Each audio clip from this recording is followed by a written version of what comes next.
Welcome to the deep dive.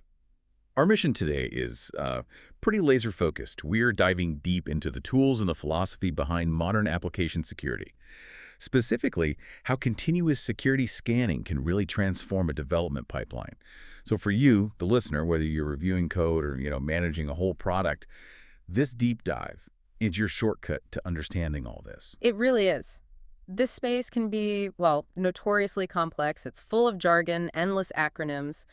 But the philosophy underneath it all is just an operational necessity today. I mean, historically, security was always treated as this sort of stage gate. You'd have a dedicated team run a big, expensive audit right before release. It was slow. And it caused so much friction. I mean, when they found vulnerabilities, Yeah. fixing them cost, what, 10 times more because the code was already done? Exactly. It delayed everything, and it forced teams into this awful choice between shipping on time or shipping securely. And that pressure is exactly why we're always hearing the phrase shifting left.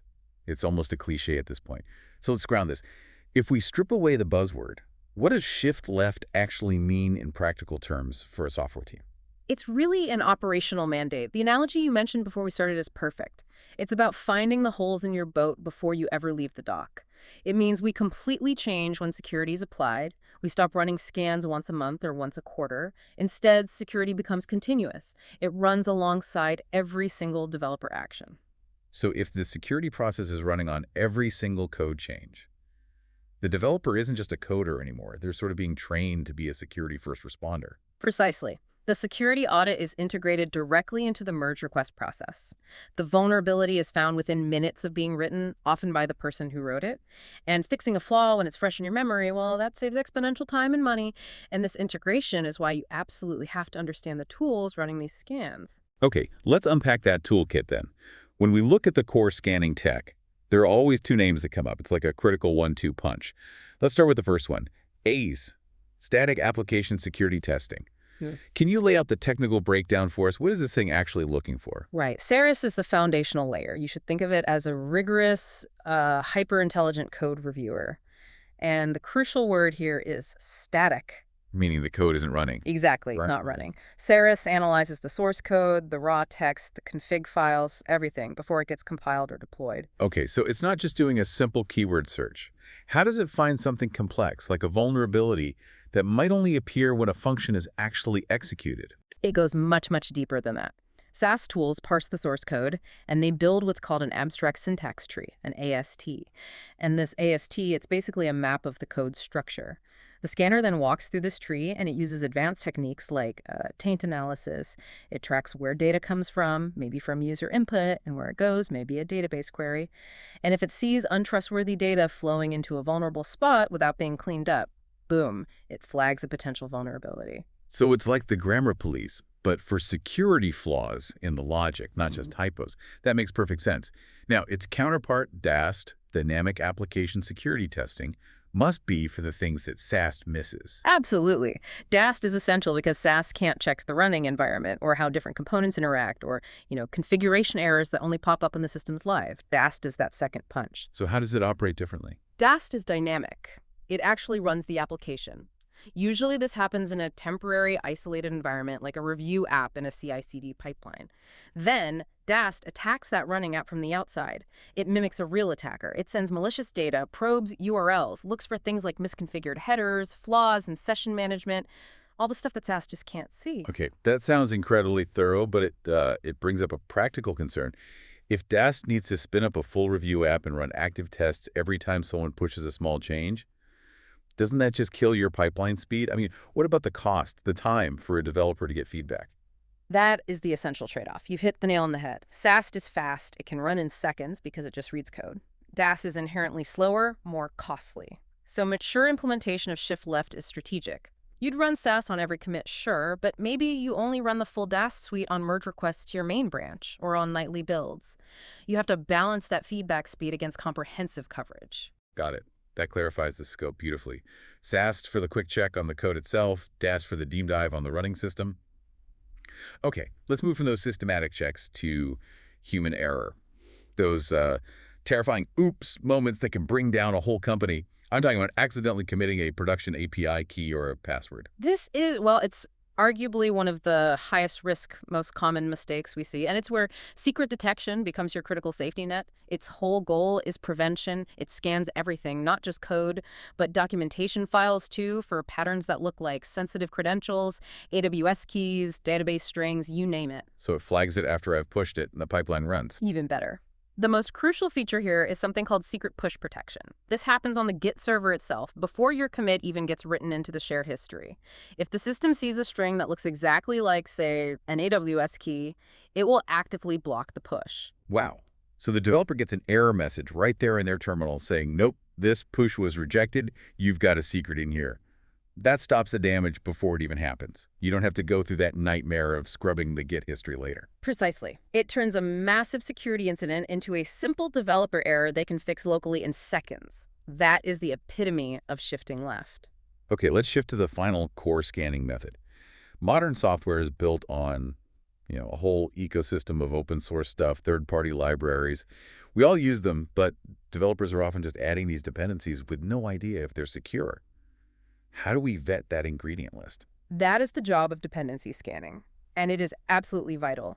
The average modern app is something like 80% third-party code. No one builds from scratch anymore. So how does it actually work? What's it looking at? It examines the manifest files in your project. Your package.json for Node, gem file for Ruby, requirements.txt for Python, and so on. It looks at the specific versions of every dependency you've listed.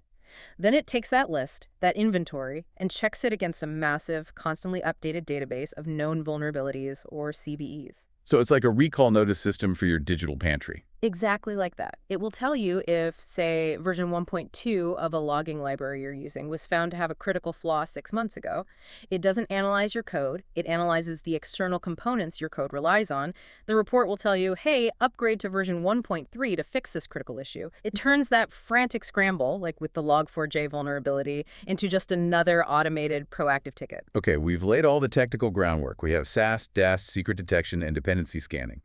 Now, for the most critical part for a developer, integration. This knowledge is only powerful if it gets delivered efficiently. So how does all this critical security info actually get to the people who need to fix it? This is the operational payoff. This is the whole point of the shift left philosophy.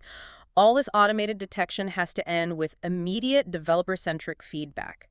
And that happens directly within the merge request via the security widget. Ah, the widget. That's the moment where all the pipeline's work becomes actionable intelligence, right? It is. When the CI/CD pipeline finishes its security jobs, the findings all get aggregated there, and the widget shows up right in the MMR view.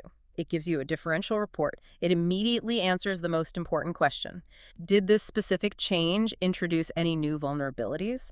So it might say something like, this branch introduced 3 new high vulnerabilities, but resolved 2 existing medium ones. I can see the impact of that immediately. The reviewer doesn't have to hunt through long logs or wait for a security meeting. The system puts the security report right next to the code review. It forces the developer to be that first line of defense. And that immediacy is what allows for policy enforcement. If your project policy says no MR can be merged if it introduces a critical vulnerability, the widget's status can actually block the merge button until that finding is resolved. That's how you truly integrate security policy into the daily workflow. That's a powerful point on policy. It moves from a recommendation to a hard requirement. Now let's talk about the bigger organizational view. You mentioned that the full project-wide vulnerability report dashboard is tied to specific tiers. How does that big dashboard differ from the MR widget for our listener? That's a really important distinction for you to internalize. The merge request widget is purely for immediate developer action. On a specific change, it's tactical. The comprehensive vulnerability report dashboard, often on higher tiers, is for security management. It's strategic. So the data is always there, it's always generated, but the way you visualize and manage it is what changes. Exactly. Even on the free tier, the technical reports from SAST, DAS, all of that, they're always generated and stored in the pipeline artifacts. The finding is there. But that aggregated dashboard view lets security teams manage thousands of findings across dozens of projects, look at trends, see which teams are improving, and prioritize remediation for the whole organization. It turns raw data into risk intelligence for leadership, which is a totally different need than fixing a bug in one MISAR. Right. That distinction between the tactical fix and the strategic overview is key. We've covered so much today, the philosophy, the tools, the workflow. For our listener who wants to consolidate all this, let's distill it down. What are the big three takeaways they must internalize? Okay, the three essential points to carry forward. First, SAST versus DAST. Never confuse them. SAST is for the code static. DAST is for the running application dynamic. Understood. What about the biggest human error risk? Second, secret detection. Its vital job, especially with push protection, is to prevent sensitive keys and credentials from ever touching your shared repository. It stops the leak before it happens. And finally, the one that ties the whole shift-left model together. Third, the MR widget. Security results get delivered directly to developers in the merge request, not weeks later. This allows immediate fixes and lets automated policies block flawed code from being merged. Security becomes part of your definition of quality. Shifting left to stay safe and maintain velocity, this has been an incredibly thorough deep dive. It's always a pleasure to unpack the details. And thanks to you, our listener, for joining us on this exploration. So a final thought. If the vast majority of security scanning can now be automated and immediate, what larger, more subjective project assumptions, like how we budget for security teams or the fixed nature of release deadlines, what do we need to start questioning next? That is a phenomenal question for future planning. We'll see you in the next deep dive.